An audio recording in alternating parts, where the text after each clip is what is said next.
नमस्कार बच्चों, आज हम थोड़े दिन बाद में ये चालू कर रहे हैं। इनकम टैक्स बीकॉम फाइनल वालों के लिए है। थोड़ा आप लोग देख लीजिए इसको। हमने पढ़े थे कृषि आय को पूर्णांकित करना, ये शायद आप लोग लिख लिए होंगे। आज हम पढ़ेंगे भूमि से संबंधित गैर कृषि आय।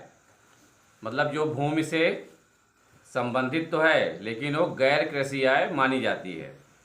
तो उसमें ये निम्नलिखित जो आय दी हुई हैं जमीन से संबंधित है, पर ये कृषि कार्यों से उत्पन्न न होने के कारण कृषि आय में इनको नहीं मिलाया जाता, शामिल नहीं किया जा सकता है। तो पहला है, लिख लीजिए, हाट बाज़ारों से होने वाली आय। हाट बाज़ार यानी जो बाज़ार भरते हैं साप्ताहिक या जैसे भी क्वार्टरली मंथली जैसे भरते हैं, उनको हाट बाज़ारों से होने वाली आय कृषि आय में संबंधित नहीं की, भूमि से संबंधित नहीं कही जा सकती। नंबर 2 है पत्थरों की खानों से होने वाली आय। पत्थर के जो खान होते हैं, जो पत्थर वहाँ से निकाले जाते हैं, उनको भी भूमि से संबंधित आय में नहीं गिना जाता, मतलब कृषि आय में नहीं गिना जाता। खानों की रॉयल्टी से आय, खानों की जो रॉयल्टी होती है, जो किराया मिलता है, उससे भी ये संबंधित नहीं है। तो चौथा है कृषि उपज को संग्रहित करने के लिए भंडार के रूप में प्रयोग में लाई हुई भूमि से आय।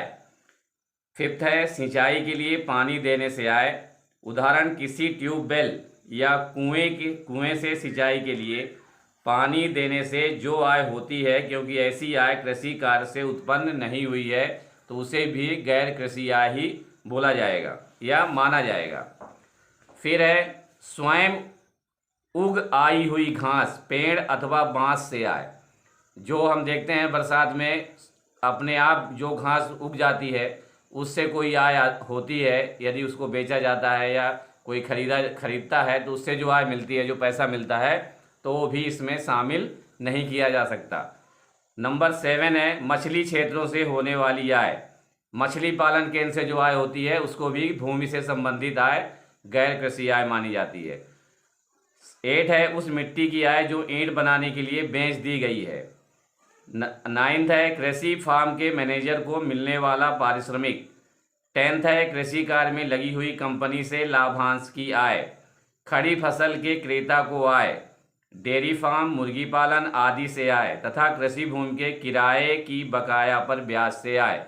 ये सारी जो 13 चीज़ें हैं, तो ये क्या है, गैर कृषि आय है। भूमि से संबंधित तो हैं, पर इनको कृषि आय में नहीं शामिल किया जाता। ये गैर कृषि आय के रूप में जानी जाती हैं। ये आपको नोट कर लेना है। और इसी के हिसाब से एक उदाहरण लिख लीजिए। कारण सहित बताओ कि क्या निम्न कृषि आय है। आंसर भी इसका बताते जाएंगे साथ में, तो आप लोग लिख लीजिएगा। साफ किए गए जंगल की भूमि पर दोबारा लगाए गए पेड़ों की बिक्री से आय, जिनके लिए जंगल लगाने के संबंध में बाद की क्रियाएं की गई हैं। या इसका आंसर लिखिए, यह कृषि आय है क्योंकि ये पेड़ स्वतः नहीं उग गए आए हैं, बल्कि इन्हें लगाया गया है, उगाया गया है, तथा जंगल लगाने के संबंध में बाद की क्रियाएं की गई हैं। ये क्या है, कृषि आय मानी जाएगी। नंबर दूसरा क्वेश्चन है, जंगल में स्वतः उग आए पेड़ों की बिक्री से आय तथा जिनके संबंध में केवल जंगल लगाने के बाद की क्रियाएं की गई हैं। इसका आंसर है, यह कृषि आय नहीं है, ये एग्रीकल्चर इनकम नहीं मानी जाएगी, क्योंकि ये पेड़ स्वतः उग गए हैं, इन्हें किसी ने उगाया नहीं है, न लगाया है।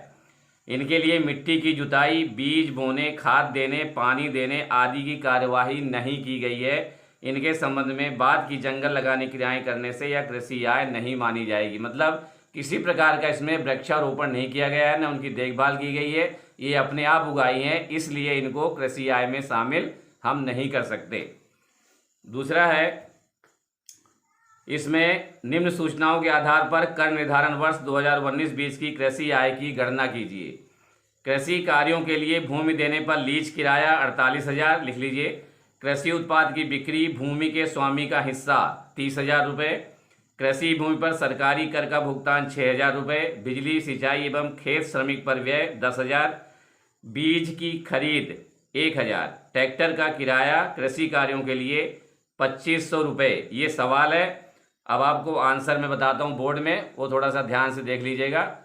और इसको हल करना है।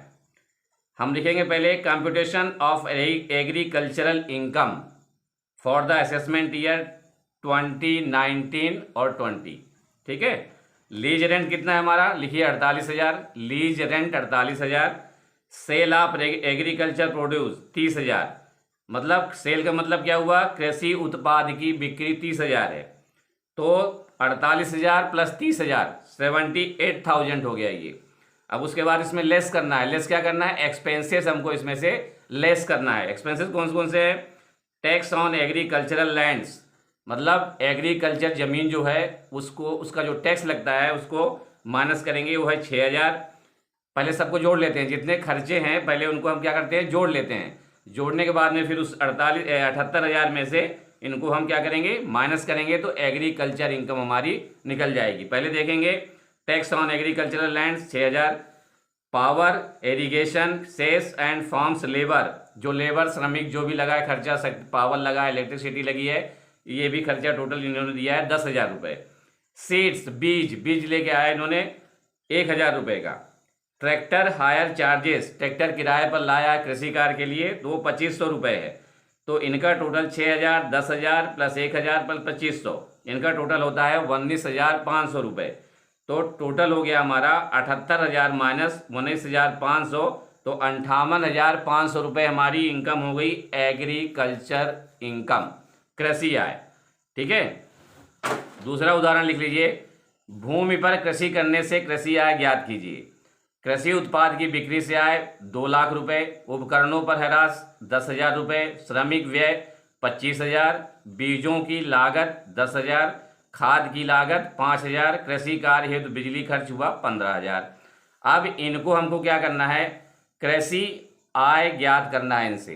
तो पहला क्या लिखेंगे, computation of agricultural income, computation of agricultural income.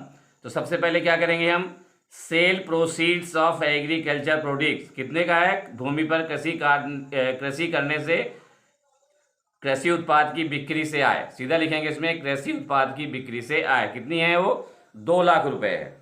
अब 2 लाख टोटल हम लिख देंगे, उसमें से सारे खर्चे जितने दिया है इसमें, उन खर्चों को हम क्या करेंगे, माइनस करेंगे उससे, तो हमको क्या मिल जाएगा, एग्रीकल्चरल इनकम प्राप्त हो जाएगी। तो क्या क्या है इसमें देखिए, लिखिए 2 लाख से किसको माइनस करना लिख लीजिए, पहले अंदर साइड में इसको टोटल जोड़ लेंगे सब खर्चों को, उसके बाद 2 लाख में से इसको हम माइनस कर देंगे।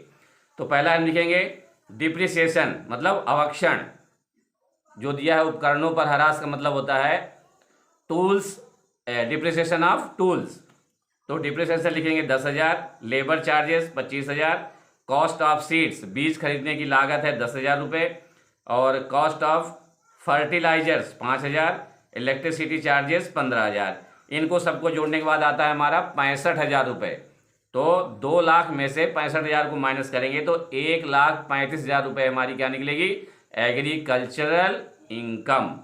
ठीक है। आज के लिए इतना ही, बाकी कल हम इसको फिर आगे बढ़ाएंगे। तब तक के लिए आप इसको देखिए और समझिए, क्या है ना समझ में आए तो आप बेशक पूछ सकते हैं, पीयूष प्यासी के यहाँ से फ़ोन करके आप पता लगा लीजिए, हमें क्वेश्चन भेज दीजिएगा। धन्यवाद।